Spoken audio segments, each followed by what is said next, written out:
Pihani Washte Koles, Shanti Yankat Imachipi.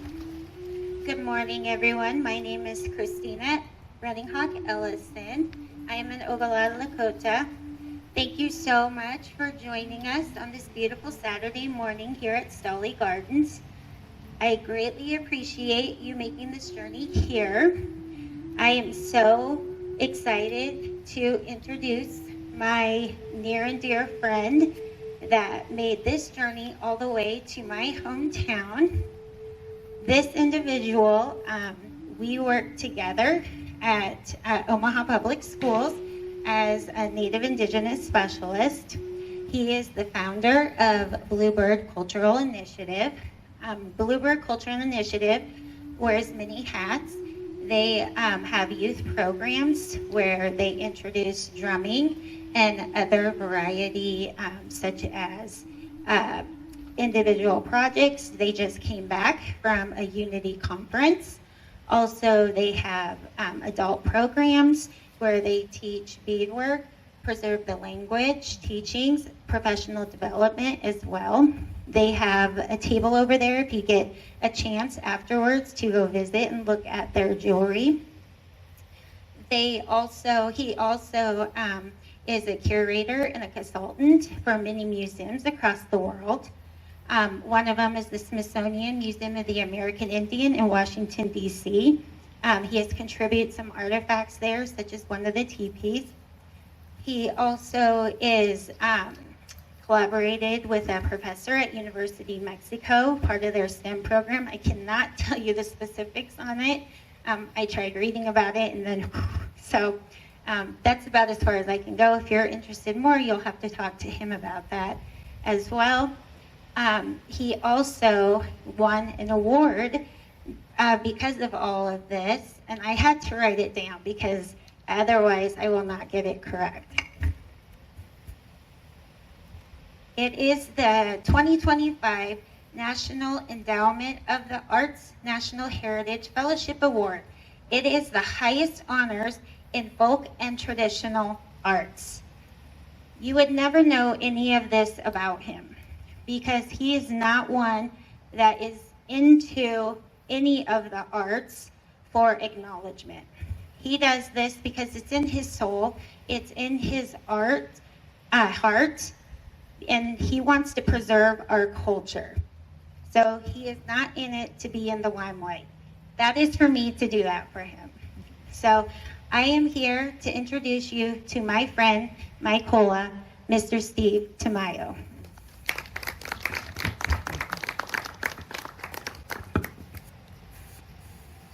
Buenos dias. Oh. Different crowd. My last name is Tomayo, so I grew up, my family was all Spanish speakers. All of my tias, tios, primas, primos, everybody just spoke Spanish. And so understanding that, education was a big part of our way of life because none of my aunts or uncles never ever went to school. And so they were migrant workers. They worked the fields from Texas all the way to Canada on a rotation because of the crops. And so understanding that, it was always work, work, work. And so that work ethic has been ingrained into my family, trust me. So when the sun comes up, we're up. And we're up until that sun goes back down. So we're doing something. And so it often drives my wife crazy because we should be relaxing. And I was like, it's almost 5:30. I'm kind of anxiously awaiting that sun to pop up. I'm like, oh, it's coffee time. So I want to thank everybody, Vicky and Christina, for inviting me down here, over here to Grand Island. This is the first time I really have been able to stop. I'm always just cruising through this place because I have to get from A to B, wherever B is. And so I never get to stop and see how beautiful these places actually are. And I just love this park. So anxiously awaiting my next arrival back here, my next visit. And so for us, it's a common practice for us to start with a blessing. And so in the front, I have some of my items, my tools. And so for us, we utilize specific plants. We utilize very specific tools like that instrument of a lighter today. How convenient that is. As well as that shell. Because of the duality that exists of the land and the water, that's why we always use shells. The plants that we use, one thing I'd like to explain to people that there are over 1,000 tribes in the United States. Over 1,000 tribal nations. The United States government only identifies the 575 federally recognized tribes. There's over 200 tribes that the state in which that tribe resides in, that state will acknowledge them as a tribal nation. And then there's 300 plus that have totally lost all status at a state and federal level, but they're still tribal people. We're still living on this land that we have occupied for, we say, before we started telling time, that's how long we've been here. And so quite often when people come up to me and talk to me, and they're like, my family's been here since 1800s. I'm like, is that all? It's like, sit down, I got a story for you. And so that's one thing I'd love to explain, because we're not supposed to be here. If you know about United States government, policies and acts backed, reinforced by the United States military, we are not supposed to be here. And I say that because I am a veteran of the United States, of the Army. I served with the 187th Infantry, with the 101st Airborne Division, many, many moons ago, when my body allowed me to bounce on the ground, because now I had to be very careful, if you guys know what I mean. I specialized, my concentration was actually, I'm a ceramicist. So I can throw like nobody else's business, coil and slab and everything else. And so I had the opportunity to travel over to the Carolinas to harvest my own clay with the Catawba Indians, which was an awesome experience. And so what I'm trying to do is, I'm trying to bring back the lost arts. That's what this is. And so with all the items that are on this table, where did it come from? What is the history and the origin? So not only do I have that technical know-how of construction, but I have the history. Where did it come from? What tribal nation? What region? And I speak of regions all the time because we live in a very specific region. What region do we live in? Anybody? Starts with a P. Plains. The Plains region. And so when we look at a place that we call Kiamakoche, so when I teach, when I speak, when I lecture, I get to identify items and places with my own language. Because once again, I am first generation from boarding school. My mom was a victim of the boarding school. And so all of my aunts and uncles, all of them experienced the atrocities that were committed during that time period. And so when we talk about boarding schools, everybody's like, oh, that was of the past. And I was like, they closed the boarding schools down in 1972. The United States government finally allowed us to openly pray and conduct ceremonies such as that. In 1978, they passed the Native American Religious Freedom Act. Everything I tell you, you can write it down and look it up, because we all have these little computers in our pockets today, right?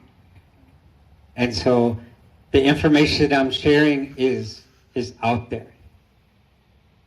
And so once again, I started obtaining all this information way before we had cell phones and all this and that. I just sat down once again with all of our oncholas, naha, our grandmas and grandpas. And they started explaining things to me, but not only in English, but in that language specific. Because 1,000 tribes, 1,000 different languages. And so once again, what started me down this path is actually my daughters. Because they wanted to dance. And I'm like, I was a single dad way back in the day, and I was like, I don't know how to sew.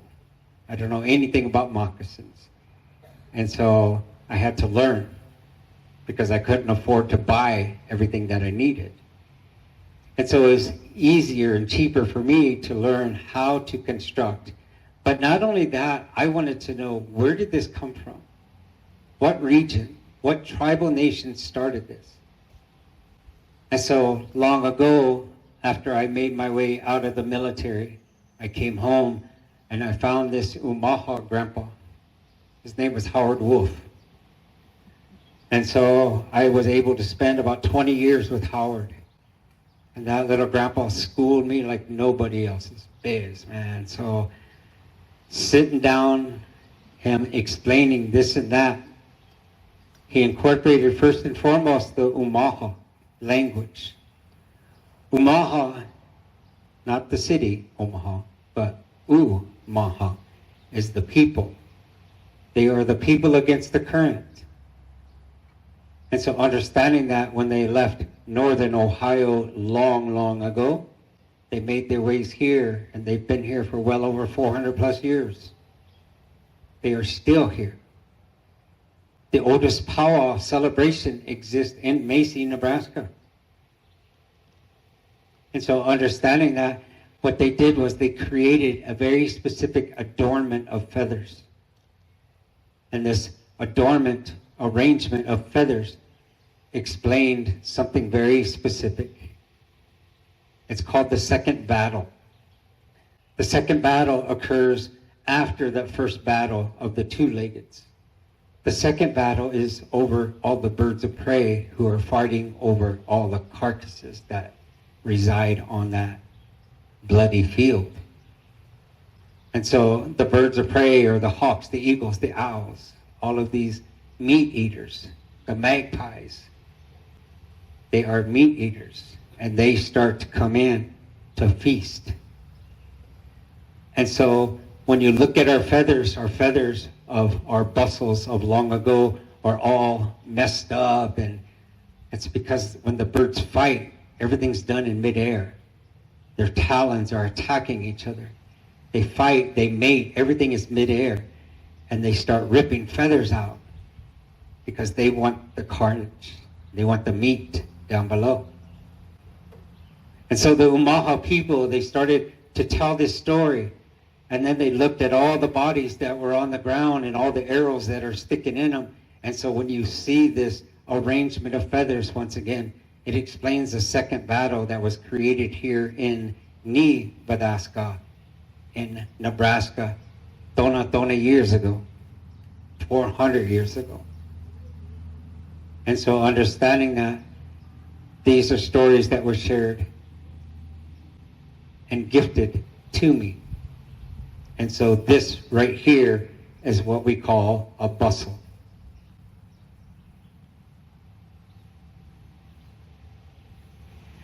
And the bustle has the trailers coming down. And the old bustle of the Umaha people, one side is green because that's that path into that battle. But after all the blood was spilled, the other side is red.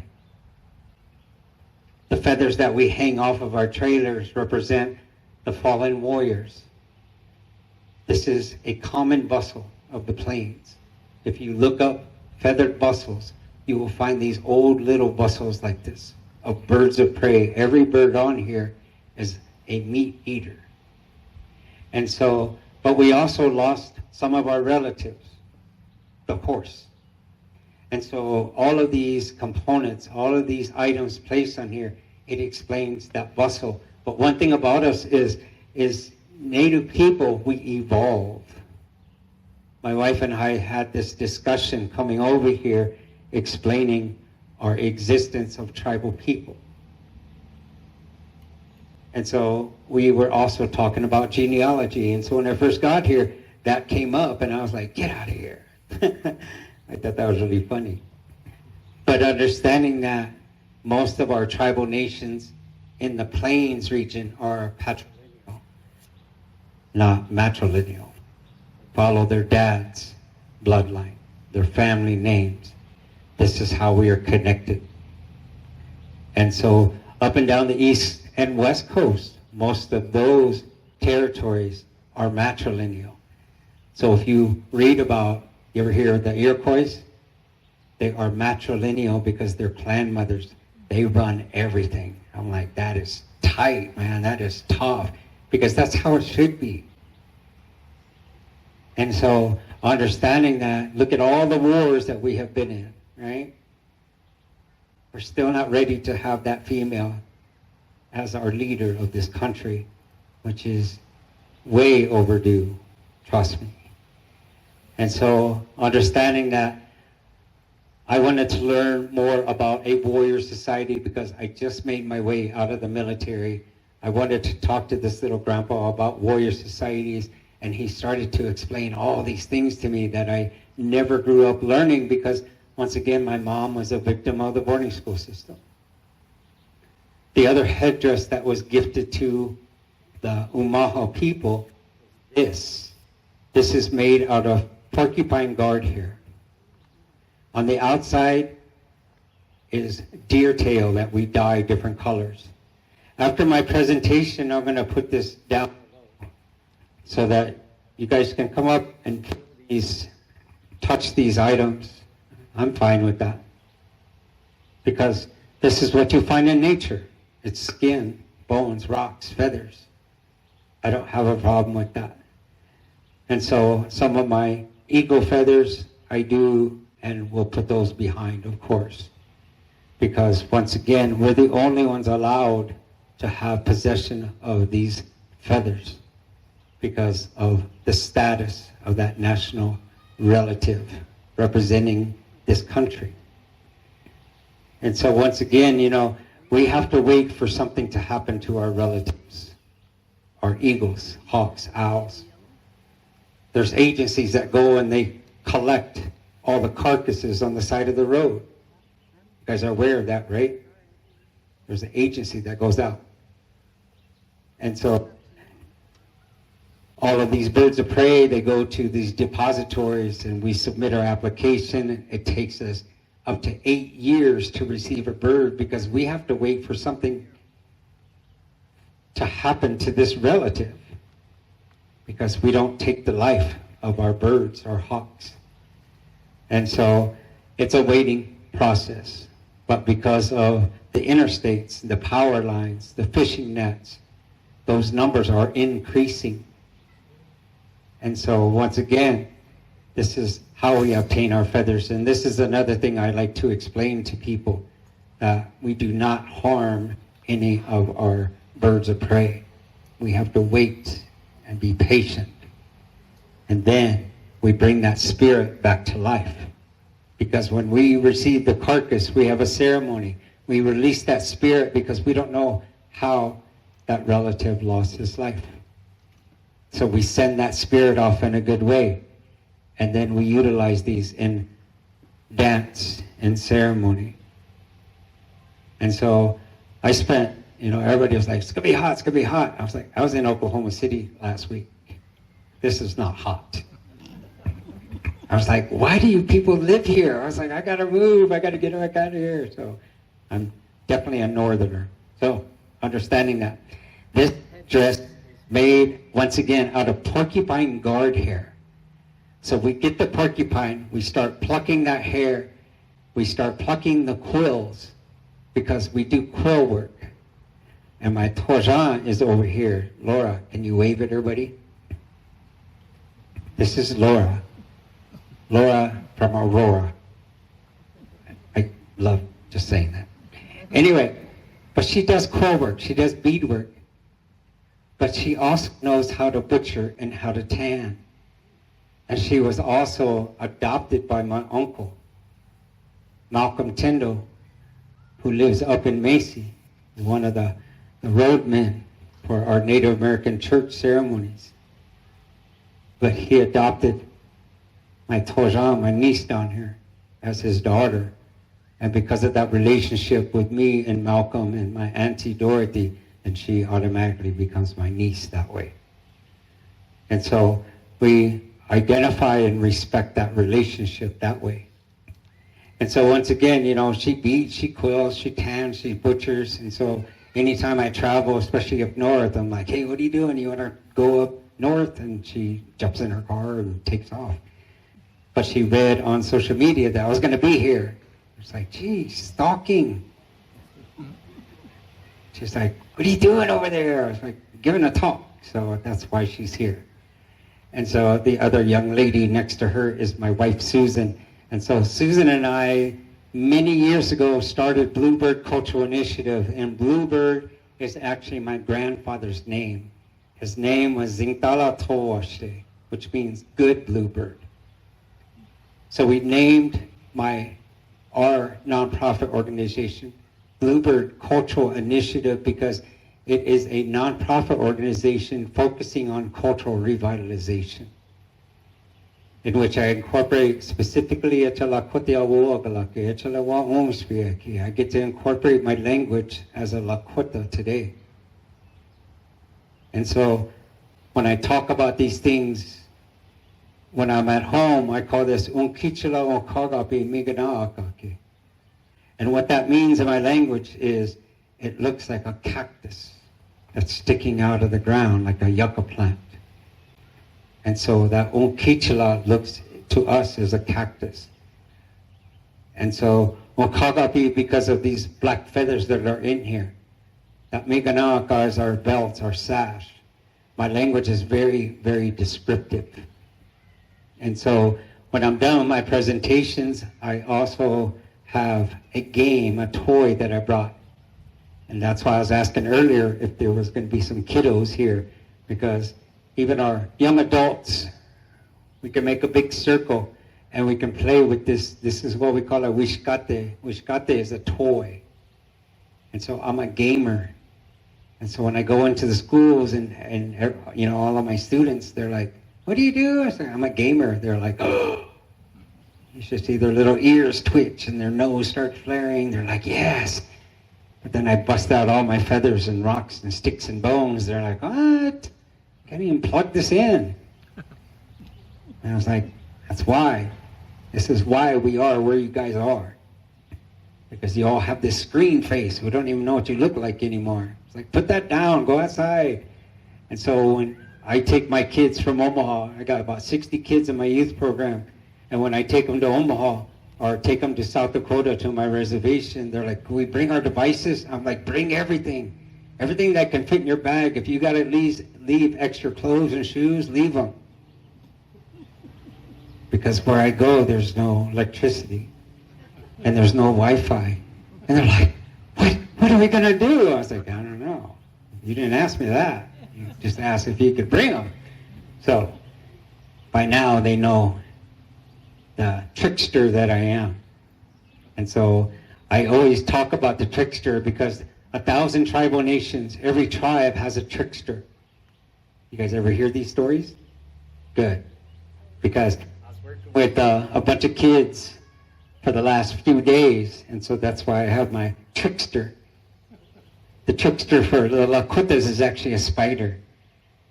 This is Ikdom. And so when I was talking about Ikdom, protecting the plants, the snakes and the spiders, they are the overseers of the root systems. When you find very specific spiders, very specific snakes that are around very specific trees, there are certain medicines around that tree specifically. I am a forager, and this is, once again, information that I've been picking up because our plants point to the next plant. You ever hear these things? Where's my horticulture? Where's my plant guy? Is he here? So they stories are stories, right? So for us, for Native people, we are foragers of the moon cycle. We follow the moons because each moon in my language explains what needs to be harvested right now. The Chakpa Sapa we is the black cherry moon right now on my reservation. So all the blackberries are ready in Rosebud.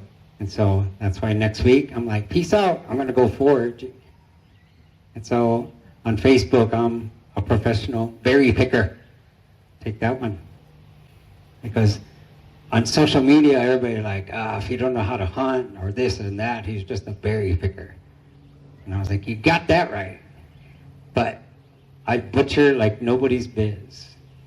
Because I need the skin. I need the offal. The offal is all of the muscle, the bones, the skull. But most importantly, we need that robe, that blanket. And so working with Christina, we get to incorporate lessons. What is the science of brain tanning? This is why I get to travel around into different schools all over the world today. I had no idea. I just wanted some soup and some coffee and spend some time with some grandmas and grandpas. And now we take off to Europe to look at collections, to look at items that have been stolen for hundreds and hundreds of years. And so I go overseas to give those relatives a voice, if that makes sense. Because to us, they aren't artifacts, they are relatives. Of the four-legged, of the winged, they are relatives to us. And so going into the museums, into collections today, I get to incorporate our philosophy, our thoughts. And first thing I do is I pray. Because of Echele Wakiksuyake. Wakiksuya is to never, ever forget. Never forget what happened to us. And so people are always talking about land. And I don't talk about land. Because we are on Indian land. And so me being a Sicangu Lakota, that means in my language, Sicangu means I am a member of the burnt dye people. Because this was a name given to us, identifying us as the people that survived this prairie fire. In 1762, this prairie fire occurred. And we lost a lot of our relatives. And the ones that survived were all scarred up on their thighs because of that fire. And this is why we became known as the burnt dye people. And so once again, in the history books, in American history, that's not our history, trust me. Because we've been misidentified for hundreds and hundreds of years. We are not Sioux Indians. We are Lakotas. That's the language we speak. Christina, understanding our 7 bands of the Sicangu, of the Ogalalas, of the Hunkpapa, of the Minikanshu. And so there are 7 bands. And so you guys have probably heard of Pine Ridge, right? Because this is where American Horse, Crazy Horse, Red Cloud, they come from Pine Ridge. On my reservation, we have Spotted Tail, we have Ring Thunder, we have Bad Hand, we have Bear Shield, we have many leaders from my land, from my band. And so when I go home, Sicangu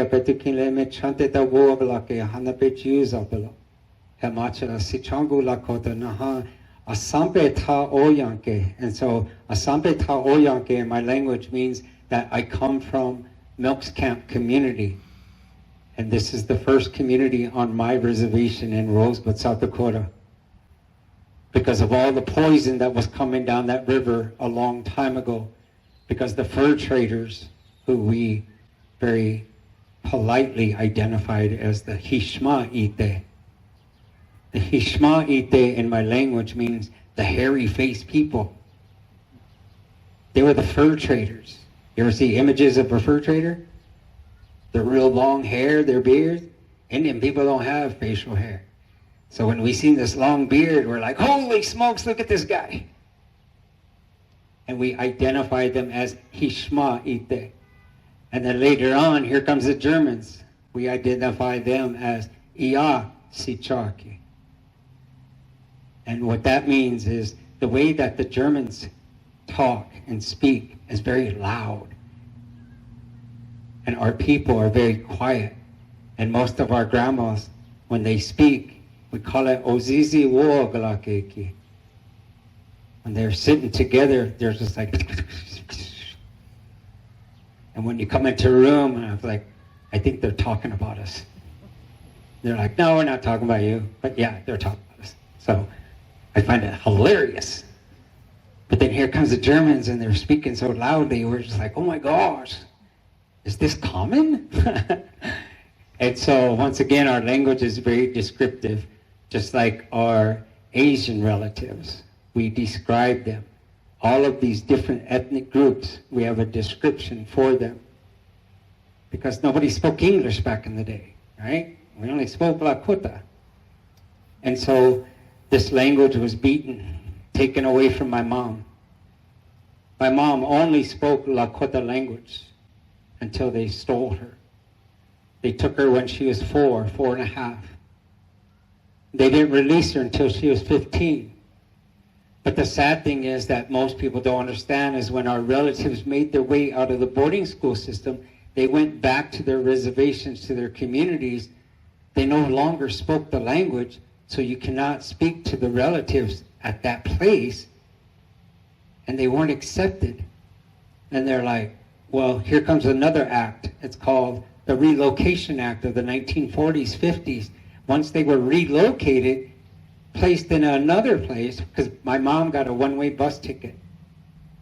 And the reason why is because when she got out of the boarding school, she came home, she went to the homestead. We knew that that white farmer would still be there next door. They told each other in the Lakota language that to go get Echele Woapiki. Woapiki is the letters, the writings. And this is how my family all found each other.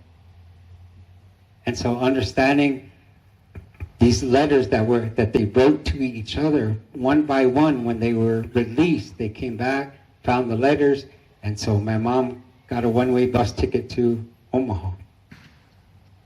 And that's how all their siblings found each other. And so, but things like this, because most of our kids never made it home. One thing about all of our boarding schools is they have huge cemeteries with every single one of them. And the records, and you guys know, if you know anything about cemeteries, they're plots, they're rows.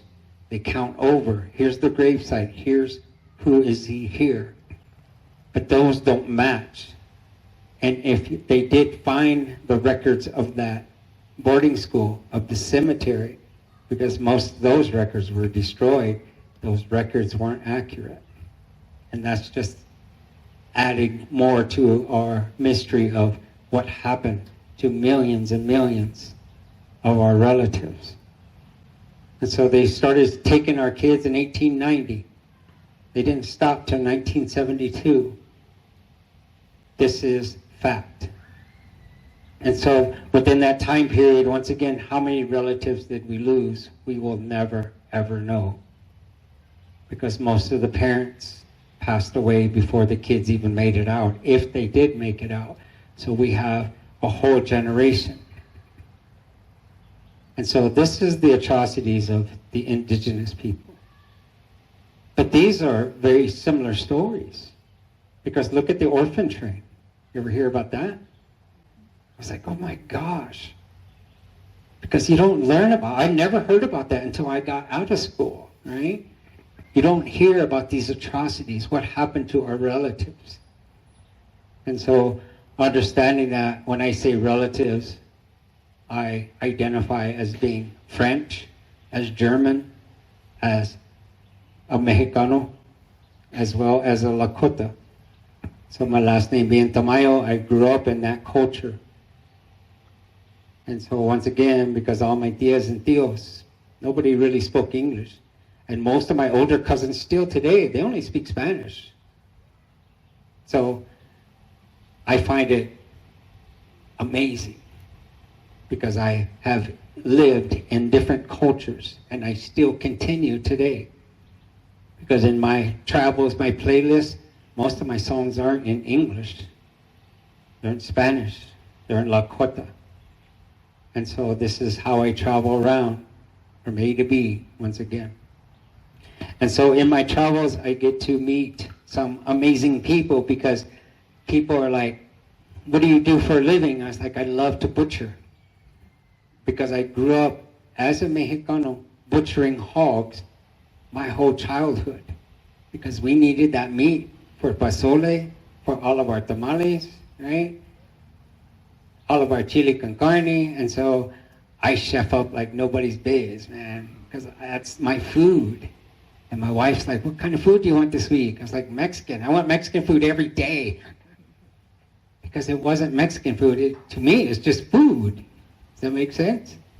So, our freezer's full of buffalo and deer and all kinds of other beautiful relatives. And so, understanding that, I get to and was able to raise my kids this way. And so, most of my kids still dance today. Here comes my grandkids who are singing and dancing. And some of them don't want this as a part of their way of life. I was like, that's fine too. Because this takes so much time to create. Look at the material items that are on this. Where do you obtain this? How long does it take to tan a hide? And so, once again, Laura and I, we get to tan all kinds of stuff. And so, even river otters.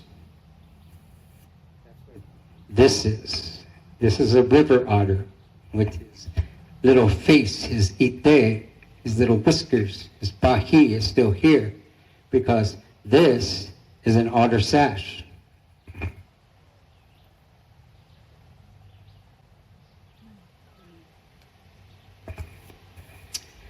And so today I make regalia. I make regalia for male and female. I make regalia for contemporary powwow. I make items that our relatives need in ceremony. Because once again, when I get an eagle, this week alone, I took apart an eagle and I took apart an owl this week. Because my relatives at home, they finally received their bird. They called me up, they're like, Steve, it came in. Where you at? And I was like, luckily I'm in town for a couple of days. So then they'll bring me the carcass and I'll show them how to dissect and how to transform and make these arrangements of feathers once again. Or else they might need a fan ceremony for Sundance, for powwow, because that's what this is. And this is the primary part of a wing of a bald eagle. The primary explains the pointy spikes right here. The secondary continues on. On the secondary, there's a larger bone. It's kind of like our arm right here. There's a larger bone in here. And I remove that bone and I clean it out. I cut both ends off. I bore out all the bone marrow. I turn it into an eagle bone whistle that our relatives need at Sundance. And so I'm supposed to go to Sundance this week because I help relatives catch a tree. And we cut a tree that can't touch the ground. There's about 300 of us that will try to catch it. And so it can't touch the ground because we're going to use it in ceremony for our Sundance. But that's a whole different story. And so when I go to those encampments, some people have eagle bone whistles that need some fine tuning. So that's what I do at Sundance. Because my Sichon and everybody here in this park, every single one of you have what we call a Sichon. What is your gift? That explains why some of us excel in science, in math, in art, in singing. I'm sure there's some singers here. And I'm sure there's people here that you don't want to hear them sing. if you know what I mean. Because I'm one of those persons. I figured out long ago that my sitio is actually my napes, it's my hands. I learned that I could turn these items into some amazing pieces of art that we need in our everyday life. Whether that be in contemporary powwow, in contemporary games today, because once again, that's what this is. Or do we need items in ceremony? And because I have 5 biological daughters, that wasn't enough. So Susan and I adopted another young lady from Standing Rock. And so we showed her how to sew, and she makes ribbon skirts and dresses and all kinds of stuff. And when we first brought her home, we spent months, didn't we? We made her a complete regalia for powwow. It took us months. And we went to the celebration. She put it on. She danced a couple songs, came in. She goes, yeah, I don't like dancing. I'm just like, ugh. And that was the last time Frankie Joe ever danced, ever. And I was like, okay. So we brought Frankie when she was about, 9, 10? She's, 21, 22 now? So, and it was really funny because she was like, how long can I stay with you guys? I was like, I don't know. She goes, I think I'll stay here until about 29. And Susan and I are looking at each other like, what? Who said that? But anyway, she's still with us. So that's hilarious. Because she knows she's safe. And she's from Standing Up. Because a long time ago, I have been an artist, an activist artist, if that makes any sense. Because there was pipelines trying to come through our territory on the Rosebud Reservation called the KXL. Remember that one? And so Bold, Nebraska, Jane Klebb, right down the road, found me. Because I live here in Nebraska. But I'm also enrolled on the Rosebud Sioux tribe where that pipeline tried to go across. And so I stayed with Bold, Nebraska for a long time as their activist artists in residence, if you will. And so by the time I was done, and Christina mentioned that I painted something. I painted the teepee that was gifted to President Obama. And we delivered it to the Smithsonian. And I'm walking down Pennsylvania Ave, and I'm like, oh my gosh, I'm from Council Bluffs, Iowa, here in D.C. And so it's been an amazing journey. Because one of the relatives I got to visit during that time, during that occupation, I was sitting there visiting with him and talking to him, and he was just like, hold on, I think they're going to call me up on stage. And he left. Right in mid-conversation, next thing I know, they called Neil Young to the stage. I was like, oh my gosh, that was Neil Young. But this is what happens in my travels because I don't know most of these people. Because we don't watch regular TV. We don't know what's going on in the country. It's kind of safer that way right now. So understanding that, we're kind of out of tune of what's going on. And I was like, I just know where I got to be week after week after week after week. And so I'm really glad that, I'm home this weekend because I just got home and I'm leaving again. And then most of August, my wife's heading to Turkey. And I'm heading way up in Montana, Wyoming, North Dakota, South Dakota. So I'm going to be on the road for a few weeks myself. And so understanding that, I'm still creating, I'm still learning. I'm trying to find as many cultural bearers as possible. I'm trying to document. I'm trying to figure out, once again, a lot of the lost arts that were stolen from us. And the only way to do that is to be and live an experiential way of life. You have to experience this. Anybody can sit at home and read a book about brain tanning, about butchering. But unless you go outside when it's 10 below zero trying to butcher a buffalo, that's something else. And so I was able to bring a buffalo home from my reservation and bring it all the way down into Pavillion, Nebraska to show my relatives here. This is how you butcher. This is what we do with the muscle. This is what we do with the buffalo ribs. We turn them into games, into toys. This is a buffalo rib bone slider that we use in the wintertime, and it glides on the ice. And so I save all of the ribs, because each rib I can get 3 bones, 3 game pieces out of each one. And so at home, they're getting all the offal, it's called, everything besides the meat. Everybody wants, I want the meat, I want the meat. I was like, I'll butcher for free if I can have everything else. They're like, sure. But little do they know, they just gifted me with over $4,000 worth of stuff. I'm like, adios, beep beep. Because of these. And so I make sleds. I make bone sliders. And we hold it like we're bowling. And we carve into the ice. And then we just send this thing sliding to the targeted area. And so what I'm doing is I'm teaching this next generation the importance of the offal. Don't discard, don't throw it away. We need it. Our grandparents, our ancestors, they utilized every single part of that relative. We never wasted anything. I saved the hooves. And I hang these on my teepee. So when people come up to my lodge and the door is shut, they just grab this and do this. And I'm like, is that my DoorDash?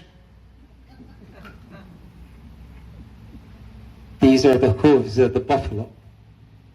And so once again, we don't waste anything. And even our 4-legged relative who made its way here in the 1700s are horses, because this is a horse rope, horse hair, out of the mane, out of the tail. And so my kiddos are always asking, where'd you get the hair? Where'd you get the hair? I'm like, don't go down Maple Street because there's a horse with no hair on its mane or tails. I was like, but don't tell anybody that, because it wasn't me. Just saying. So I go up and give some carrots, and I'm like, snip, snip, snip. No, just kidding. So, once again, as an artist, one thing about all artists, every single medium that exists, every culture, if we don't affect you emotionally, then we didn't do our job. Does that make sense? And so sometimes when you look at art, you're like, this is the ugliest thing I've ever seen. Why is it $50,000? Because that's me all the time. I was like, why? Because this I understand. I know how much time it takes to make this. I know the material items. I know how much per ounce does this hair cost if I cannot find roadkill. There's a value in everything here. Even though we are not allowed to sell or buy our eagle feathers, owl, hawk, birds of prey, there's still a value on them. And so I incorporate the value into my teachings because people have to understand what is the value of said item, if that makes sense.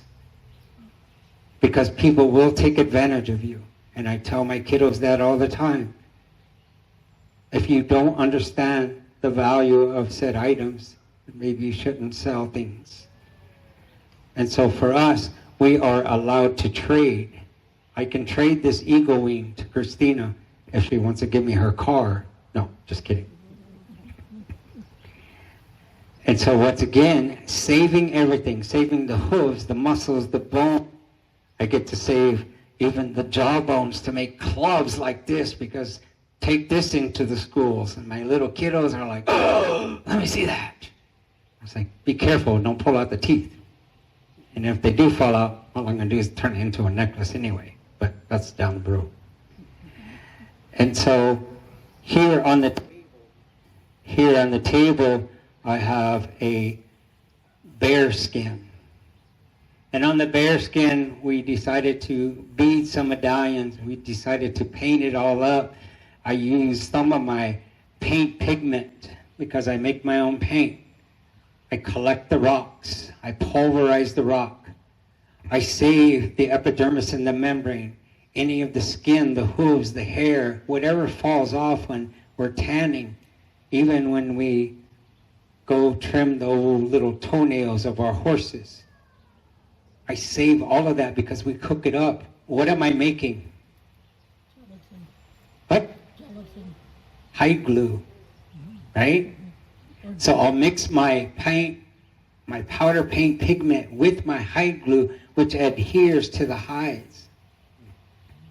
This is the process of the lost arts, once again, that I'm trying to bring back to my kiddos. So not only do we use this buffalo robe for our blanket, for our buffalo robe itself, for ceremony, we also painted, we adorned, we quilled, we beaded. And so on here, I brought this because this is what I took to Washington, D.C. last year when we took off to go visit. And I was gifted that National Endowment of the Arts Award. This is one of the items. They're like, can you bring a buffalo? And I'm like, yes, I'm going to Washington, D.C. Why wouldn't I bring a buffalo robe? So I was like, you got to pay. I'm talking to the government now. I'm like, you got to pay the extra baggage because this robe is heavy and it's going to take an entire suitcase by itself. And they're like, yeah, just throw it on the plane. I was like, okay. It's like, plus I'm going to insure it. So I took this buffalo robe, I took this bear robe that we painted, quilled, beaded, and everything else, and took it over to D.C. so people can see my art. And so I was down in Oklahoma City last week, and I went to the brand new museum. And when I left, I was like, I have more art in our house than they did in this whole entire museum. And there was a lot of text written, and I was just like, I want to see our relatives and collections. And so there's an important message incorporated, ingrained, instilled upon all of the items that are here. And when I take my kids to museums, I want them to see as much as possible so that they understand, that they can visually see we are visual people. This is how we learn. And so understanding that, they're like, oh, yeah. And I'll go through collections and explain our relatives that way. And so that's pretty much everything on my table here except my little pile of chopsticks. Because I love Chinese food. So every time I go, if nobody's at my table, I help myself to all the little chopsticks at my table. And then I bring them home, and I was like, woohoo, I'm going to make a game out of them. And that's what these are. These are chopsticks. Because it's a stick game that we play with bones, even though these aren't real bones. And so, but it's one of my games. Because I used to teach at Centegleska University on the Rosebud Reservation, in which I was able to create 16 different classes for that university, and one of my classes was traditional games. But it took me over 3 years to create that class because I had to go figure out, how do you play the game? And is the game male or female? Plus, what season do you play this game? This adds the complexity. And what age appropriate is this game? And what is the story and the origins of said game? That's the complexity of all of this. Is that almost time? Is there any questions from my lovely patient audience? How do you make the porcupine little thing without being injured? How do I extract the porcupine quills without harming myself? And so what we love to do is we love to let the porcupine live a long life. So we get hides and blankets and we throw them over that porcupine. And they're not very fond of that. And so when they start wiggling and they wiggle around, a lot of the quills get stuck into our blankets, and we have ropes. And so the people that I seek during that time is my young boys, because they don't know any better. Anyway, next question. Where did you get such a command of the language, not having grown up with it? So my mom, the language was stolen from my mom. None of my aunts and uncles ever spoke the Lakota language after they made their way out of the boarding schools, and they all left the reservation. And one of my uncles was an amazing basketball player, and that was his out. He made his way out of the boarding school, and he was such a star player in 1955 that he won a full ride scholarship to UCLA, and he became the main guidance counselor for all Native students going to UCLA way back in the day in the early 60s. And so, but once again, he never ever spoke the Lakota language. And so when I moved to Rosebud, that was my goal. I moved there to learn the language. And while I was there, because I knew how to make a lot of this, the items here, I got hired by that university, and I was like, I don't even have a college degree. They're like, you have field experience that nobody else has. And so what they did was they trained me for over a year. They taught me how to teach. They incorporated the language, and I was like, don't speak English around me. And this is how I learned the Lakota languages. You immerse yourself into the culture. Because if you learn a different language like Spanish, right? If you learn Spanish in public schools today, go to Mexico and speak Spanish. They're like, get out of here. So you immerse yourself into the culture and you will pick up the language much easier, faster. And so that's how I learned the Lakota language. Yes, anybody else? No, I got something to say. I'm a Rosebud Sioux. Rosebud? Yeah, well, I'm a Rosebud Sioux, Oneida Indian, and French Canadian in English. Very good from South Dakota. And when we were talking about making different kinds of amusing stories, I made jewelry and do all the beadwork and stuff. Anyway, I had cooked the rolls, and so I saw this little round bone out of it, and so I took it out, and I was cleaning it out, and then boil it, paint it, make some kind of little Indian necklace or something. It's bone ring, it's a stem ring. What are you doing? I said, well, I'm boiling this bone to soften it up and clean it up good tomorrow, and I'm going to paint it and make a necklace out of it. She said, what for? I said, well, to wear it, that's why. And she said, oh my God, she said, I thought that only the tribes that lived in Africa made jewelry out of bones. I said, well, then you don't know very much about Indians, do you? That's a good story, because I use bones all the time. So either in ceremony or in our games, even adornment. And then it disappeared, my dog died. Your dog passed away? No, he's got the bone to chew on. I got it all ready, got it all done. Oh. Laid it on the table, there, the food, whatever. Along comes the dog. Your dog? Yes, he was big enough to get up on the table, and he got my bone. Well, you should have met me earlier. I could have stuffed him. In a good way. I could have put wheels on him. You ever see that show? Scrubs? Anyway. Not making fun of your dog. I love dogs. They're delicious. Anyway. Is there any other questions? Hey, Lily. Oh my gosh. It's like old home week here.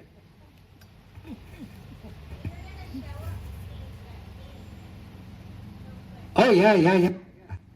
So, check this game out. So this game is played down in Brazil. They call it a pateca. And so down there, they have like a big volleyball net, and it's their national sport. It's one of their national games. And so what you do is you just hit the bottom of it. But since I sew a lot of dresses and skirts and shirts and this and that, I recycle and save all of my spools. And so the object of the game, of course, is to have one team on the net, on one side of the net, the other on the other side. But what I do with this is, because we're teachers, we're educators, and so I'm teaching my kids how to count in different languages. And so 1, 2, 3, 4, 5, 6, right? 7, 8, 9, 10. Or you know, it just keeps going, right? Ich, ni, son, chi. Anyway, so many different languages, right? Except English. And so when my kids get together, I'm like, let's play this game. We make a big circle, because the most important design and circle that we have for all Native people is that Chongleshka, is that circle. It's about unity. It's not about hierarchy, once again. It's about solidarity. And this is why you will find circles in everything that we have. 1,000+ tribal nations. But that circle exists all over the world, you guys. And so that comment about our tribes in Africa, you know, there's over 3,000 tribes in Africa. And look at the beadwork that exists over there. Because Native people, we don't make glass beads. We never have. What they did was they brought that bead over as a trade item, and we turned it into our own art forms of adornment. And so we tell stories with beads of adornment. And so just like that table is made, you know, from the items on the table are made from relatives in our youth program and where I work at a treatment center. Because this is what I show them. And so we just knock out pieces all the time, because we need to keep Bluebird afloat.